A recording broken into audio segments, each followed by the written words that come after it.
আসসালামু আলাইকুম।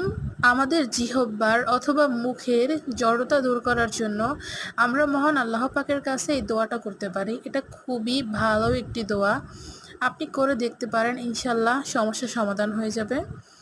রব্বি ইশরাহলি সদরি ওয়াসসিরলি আমরি ওয়াহলুল উকদাতাম মিন লিসানি। অর্থ: হে আমার পালনকর্তা, আমার হৃদয় প্রশস্ত করে দিন, আমার কাজকর্ম সহজ করে দিন, আর আমার জিহ্বার জড়তা বিদূরিত করে দিন। ইনশাল্লাহ আমি অনেকগুলো হাদিসে এই দোয়াটা দেখেছি। এই দোয়াটা খুবই পরীক্ষিত একটি দোয়া। আপনি করতে পারেন, ইনশাল্লাহ আপনি ফলাফল পাবেন। আমার কণ্ঠ একটু মোটা শোনাচ্ছে, কারণ আমার ঠান্ডা লেগেছে, গলা ভেঙে গেছে, এই জন্য। তো আপনারা এই দোয়াটা পড়তে পারেন, ইনশাল্লাহ ফলাফল পাবেন। আর সুন্দরভাবে কথা বলতে পারাটাও কিন্তু মহান আল্লাহ তাআলার অশেষ বড় নেয়ামত। ভালো থাকবেন সবাই, আমার জন্য দোয়া করবেন।